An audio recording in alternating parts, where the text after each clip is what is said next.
哦，对不起，你好 Garrett，你在说什么？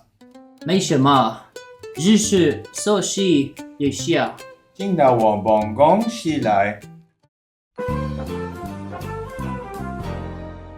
Garrett，谢谢你来我的办公室。我有麻烦，路吗？你玩手机太多了。不知道，我空隙不了自己，好奇怪。我再给你次机会，为了帮你，我有一个礼物哇，是什么？给你，TamaPAOchi。基本路是野狗，我可以有个度的安住，像我。是的，如果你玩手机太多，他会知道。我不会让那种事发生，老板。还有一个程序，应用程序。如果你害死了你的TamaPAOchi，你就被杀哟。TamaPAOchi 现在仅售99.99。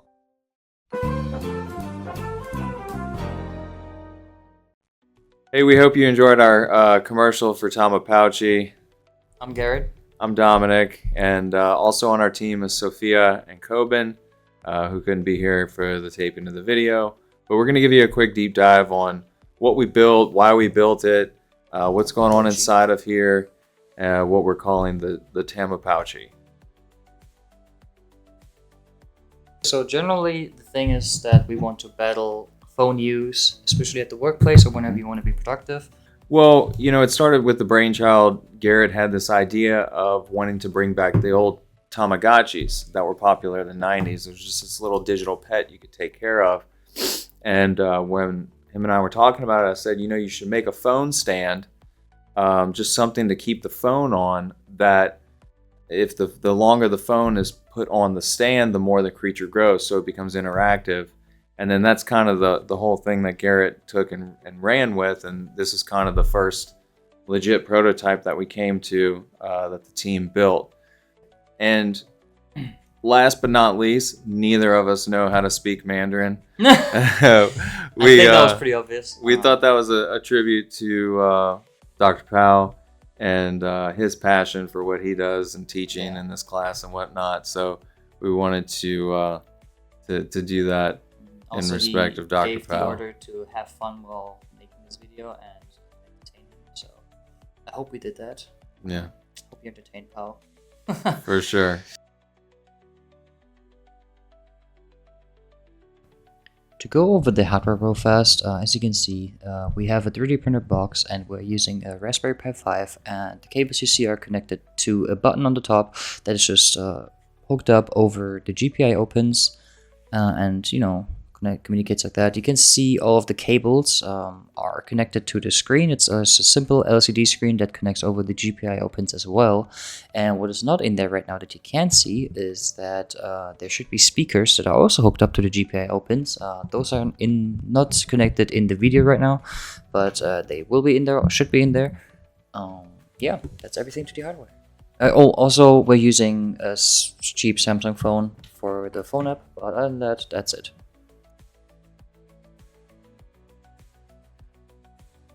To go over the software really fast, starting with the file structure, we have everything like images and sounds in an assets folder. We have everything that has to do with configuration in a config folder, and then we have useful scripts that we use to get all of this onto the Pi in here. Then in the source there's all of the actual Python files. I'm going to get to that later. Then in the root there's the gitignore, a deployment file that automatically with SSH brings the file onto the Pi, like this whole program. Then this just holds the libraries we use. It's just for installation purposes, and then a setup python.py. Yeah. So with the extra code starting at the main, you know, to keep it short, you know, you can see here, there's all the stuff we initialize. Then we have a main loop. As you can see, it's split up in menu and game sections. Yeah. I'm not going to go in depth with anything here to keep this short as possible. Next up with the pet.py, we have everything related to the pet itself, as well as drawing the pet, or like rendering it in here, as you can see. I'm gonna go over this real fast. There's of course an initialization of the pet and also a bunch of loops, a bunch of functions. There's one update loop. Yeah, bunch of any function that is related to the pet that we need is in here. Same with screen, anything has to do with the screen itself, and rendering stuff is in here, like loading the menu background, game background, drawing scene, all that kind of stuff. If the play button is clicked, drawing the play button, and all that stuff. Then anything that has to do with the phone app is in here. There's also the phone app itself that is made with Unity actually, because that makes graphing easier. Makes graphic easier. There's also, of course, code for that, but this is just the Python the server on the Pi itself that actually hosts the server and waits for input. And depending on getting input or not, it changes this variable that we use to check in the pet.py to use to check if the phone if the app is open and the phone is flat. Here, if you're interested, real quick, this is all of the code for the server. Utils we don't use actually. Then for the OpenAI request that we use for a dynamic text, like that shows when you drop when the pet drops below 25%. That's like, oh hey, I'm dying, feed me. Here's the code for that, for making the API key will be inactive. All of that stuff is in here. As you can see, it uses it makes a request, be like, hey, you're a virtual pet, blah blah blah, etc. So all of the AI stuff is in here. Then everything has to do with audio is in this file. Here, really quick, you can see what it does. There's a bunch of elifs.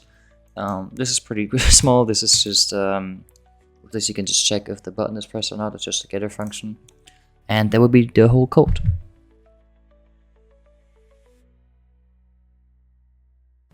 For features, we have a start screen that's also a main menu, and then we have an egg selection screen, and then you have obviously the health bar, the scenery, and then the egg. We also have everything animated, which is pretty neat. Then we also have the phone app, of course. We also have a night mode included, so if it's after 10 p.m. up until like 6 or 7 a.m., the pet doesn't lose or gain health, which is pretty neat. And we also have AI integrated using OpenAI. That gives you dynamic text. And we feature 8 different pets that you can grow. Which one you get is random. That would be pretty much it for all of the interesting features that I wanted to mention here.